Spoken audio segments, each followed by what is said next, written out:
लोकसभा चुनाव के नतीजे घोषित हो गए। मध्य प्रदेश में 29 सीटें थीं और भारतीय जनता पार्टी ने पूरी तरह से कांग्रेस का सूपड़ा साफ कर दिया और 29 में से 29 सीटें जीत ली, जबकि पिछले चुनाव में 28 सीटें जीती थी। कांग्रेस को उम्मीद थी कि इस बार कम से कम 4-5 सीटें जीतेंगे, लेकिन कांग्रेस का मिशन सफल नहीं हुआ और भारतीय जनता पार्टी ने पूरी 29 की 29 सीटें जीत ली। इसमें जो महत्वपूर्ण सीट थी ग्वालियर जिले की, ग्वालियर सीट पर इस बार भाजपा ने एक नया दांव खेला। पिछली बार मध्य प्रदेश में विधानसभा में मंत्री थे, इस बार चुनाव हारने के बाद भारतीय जनता पार्टी ने उन पर दांव खेला और उनको लोकसभा का टिकट दे दिया। चूंकि वे पिछड़े वर्ग में आते हैं, भारतीय जनता पार्टी ने पिछड़े वर्ग के किसी आदमी को पहली बार टिकट दिया। जब टिकट मिला तो शुरुआत में विरोध शुरू हो गया था। कांग्रेस ने इसे मुद्दा बनाने की कोशिश की और कांग्रेस ने यहाँ से प्रेम पाठक को टिकट दिया। प्रेम पाठक भी विधानसभा को चुनाव हार गए थे। अब बात यह आई कि दोनों ही प्रत्याशी थे, कांग्रेस और भाजपा, दोनों ही प्रत्याशी विधानसभा का चुनाव हारे हुए थे नवंबर में। ऐसे में एक और प्रेम पाठक थे तो दूसरी ओर भारत सिंह कुशवाहा। भाजपा ने ओबीसी पे दांव खेला। यहाँ ग्वालियर जिले में कुशवाहा समाज की संख्या करीब 3 लाख है और इस पर भाजपा ने कहीं ना कहीं एक जातिगत समीकरण साधने का प्रयास किया और समीकरण में वे सफल हुए और 70,000 से ज़्यादा वोटों से भारत सिंह कुशवाहा चुनाव जीत गए। अब इसमें जो एक और महत्वपूर्ण बात निकल के आई, इसमें मध्य प्रदेश के इतिहास में यह ग्वालियर का पहला अवसर था जब भाजपा ने ओबीसी के कैंडिडेट पर दांव लगाया और उन्होंने सीट जीती। इस प्रकार से पहली बार ओबीसी के भाजपा की ओर से ओबीसी के खाते में सीट गई है।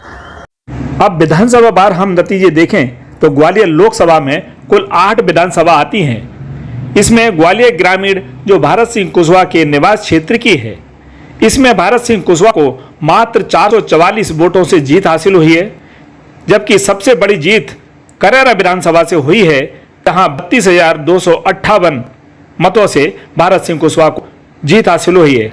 करेरा में भारतीय जनता पार्टी के ही विधायक हैं, जबकि ग्वालियर ग्रामीण में कांग्रेस के विधायक हैं। अब ग्वालियर विधानसभा में बात करें तो यहां से भारत सिंह कुशवाहा को एक और बड़ी जीत मिली है 25,449 की और इस सीट पर भी भाजपा का ही कब्जा है। यहां ऊर्जा मंत्री प्रद्युम्न सिंह तोमर हैं। ग्वालियर पूर्व में कांग्रेस के विधायक हैं और यहां से 229 वोटों से भारत सिंह कुशवाहा को हार मिली है। ग्वालियर दक्षिण में 18,453 वोटों से भारत सिंह कुशवाहा जीते हैं और यहां भाजपा के ही विधायक हैं नारायण सिंह कुशवाहा, जो वर्तमान में मंत्री भी हैं। भितरवार विधानसभा में हालांकि भाजपा के विधायक हैं, लेकिन यहां से 5,768 वोटों से भारत सिंह को हार का सामना करना पड़ा है। डबरा में कांग्रेस का विधायक है तो कांग्रेस के विधायक के इस क्षेत्र में भी भारत सिंह कुशवाहा को 13,148 वोटों से हार का सामना करना पड़ा है। पोहरी में कांग्रेस का विधायक है, लेकिन यहां से 12,376 वोटों से भारत सिंह कुशवाहा ने जीत हासिल की है। मतगणना की जो निर्वाचन की विवरणी है वो इस प्रयुक्त निर्वाचन क्षेत्र से उस सदन में स्थान भरने के लिए सम्मिलित रूप से निर्वाचित हो गए हैं।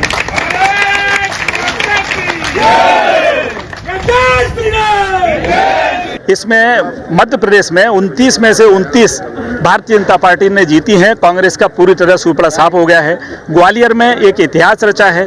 पूर्व मंत्री भारत सिंह कुशवाहा पर भारतीय जनता पार्टी ने दांव लगाया और एक लोकसभा की जो जिम्मेदारी दी और आज उन्होंने एक बड़े अंतर से जीत हासिल कर ली है। अब इसके पीछे क्या उनकी स्ट्रेटजी थी और कैसे जीत हासिल की है उन्हीं से जानना चाहते हैं। भारत सिंह जी, आपने जो जीत हासिल की है उस प्रकार से जीत हासिल रही है। देखिए, प्रधानमंत्री जी के अच्छे कामों की वजह से प्रधानमंत्री जी की पूरे देश में शानदार जीत हुई है एनडीए की।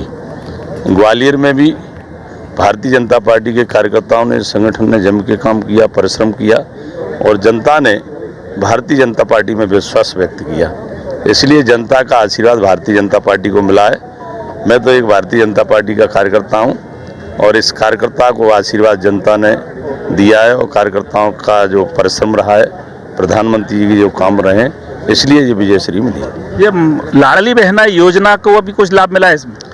निश्चित रूप से। देखिए, एक चीज़ और कहना चाहूँगा, मध्य प्रदेश ऐसा भाग्यशाली प्रदेश है कि यहाँ डबल इंजन की सरकार का भरपूर लाभ मध्य प्रदेश को मिला है, ग्वालियर को भी मिला है। चाहे विकास की बात हो, चाहे योजना की बात हो, लाडली बहना भी हमारी बहनों के जीवन में एक बदलाव लाने के लिए ये योजना कारगर साबित हुई है। बहनों का भी आशीर्वाद मिला है, युवाओं का भी आशीर्वाद मिला है, बुजुर्गों का भी आशीर्वाद मिला है। सभी का आशीर्वाद दोनों सरकारों के काम की वजह से केंद्र में मोदी जी ने बेहतर योजना बनाई है, देश का विकास किया। मध्य प्रदेश में भी हमारे मुख्यमंत्री डॉक्टर मोहन यादव जी लगातार योजना का क्रियान्वयन धरातल पर करा रहे हैं। इसलिए ये जीत मध्य प्रदेश की जो 29 की 29 भारतीय जनता पार्टी जीती है, इसमें प्रधानमंत्री जी के अच्छे काम की वजह से भारतीय जनता पार्टी की वजह जीती। इस बार ईवीएम का कोई मुद्दा नहीं रहा। देखिए, ये ईवीएम वगैरह जो चिल्लाते हैं, जो जनता के बीच में रहते नहीं है, वो लोग चिल्लाते हैं। ये एसी में बैठते चुनाव जीतते रहे अभी तक, अब इनको रोड पर निकलना पड़ रहा है, इसलिए जिनको तकलीफ होती है।